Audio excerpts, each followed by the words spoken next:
Welcome to Monday, gamers. I'm Ashley Jenkins, and in news that's sure to disappoint Star Wars fans everywhere, Disney has abandoned the trademark for Star Wars 1313, a game that was in development by LucasArts prior to the company's acquisition by the entertainment giant.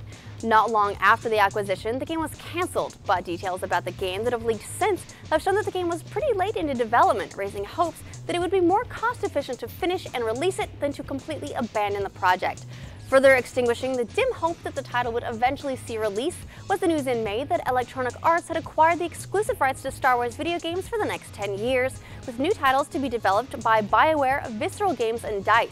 One of those games will be a new Battlefront title, and reports in November suggested that Visceral's project is an open-world Star Wars RPG. But what both of those titles are missing, and where fans hoped Star Wars 1313 would come through, was a badass story featuring the one and only Boba Fett on a mission through the many layers of the planet Coruscant. The game was intended to span many of Star Wars' best-known locations, like an opening prologue taking place on Tatooine, and Boba Fett's main mission delving into the many layers of Coruscant, such as the 1313 crime metropolis, from which the game took its name, and even Layer 1314, a rarely explored and entirely dark slum. Unfortunately, for everyone hoping it was just waiting in the wings for its turn in the light, the trademark for the game has been marked abandoned because no statement of use or extension request timely filed after notice of allowance was issued. Now, it is still possible for Disney to renew the trademark, but the abandonment, when combined with the initial cancellation and Disney's new deal with EA, may be the final nail in the coffin of what promised to be an exceptional Star Wars game. Also having a tough time, but still battling through it, is Nintendo. Last week, the company readjusted its sales expectations for their fiscal year, dropping the Wii U sales estimate down from 9 million units to 2.8 million, and the 3DS target down to 13.5 million from 18 million. And their stock dropped 18% overnight as a result.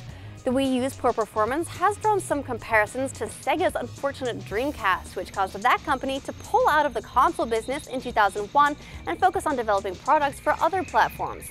Compounding this comparison, investors are calling for a dramatic shift in the company's strategy, with some urging company president Satoru Iwata to take a page out of Sega's book and release titles on mobile devices like smartphones to cash in on the current success of that platform. However, Nintendo is currently holding firm on their stance, believing that their software is the primary driver for hardware sales, and keeping their titles off mobile devices drives sales of their own handheld gaming console, the 3DS. The spread of smart devices does not spell the end of game consoles. It's not that simple. It doesn't mean that we should put Mario on smartphones, says Iwata. Currently, Nintendo is able to sell their 3DS console for upwards of $180, and software retails for $40 in the US. Comparatively, the rising trend in mobile titles is to offer the game for free and monetize via microtransactions, with companies relying on scale to turn a profit. Understandably, Nintendo is reluctant to sacrifice sales of their handheld to take a bet on mobile. Iwata believes Nintendo should focus their efforts on finding a way to interest mobile owners in Nintendo products rather than sacrifice the exclusivity that's made their own platform so successful, and that Nintendo should look elsewhere for its new ideas. And part of those new ideas could mean a restructure of Nintendo's business. The way people use their time, their lifestyles, and who they are have changed. If we stay in one place, we will become outdated, Iwata admits. Nintendo is seriously considering a restructure to better serve modern audiences, but currently that restructure doesn't include canceling their own hardware efforts. No other details about the potential restructure are available yet, but they intend to hold a strategy briefing on January 30th, after which we may know more. Finally, free-to-play juggernaut League of Legends had a killer 2013, taking in $624 million in gross earnings for the year. The game comes second in overall free-to-play games earners for last year, with the #1 spot going to a South Korean first-person shooter called Crossfire, which is published by Riot Games' majority stakeholder Tencent. League of Legends earnings for the year have nearly tripled those of popular MMO World of Warcraft, which came in #7 on the list with $213 million for the year.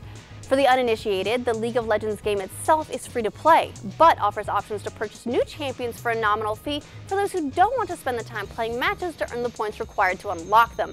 And some things, like new skins for those champions, can only be purchased with money. And that's the news for today.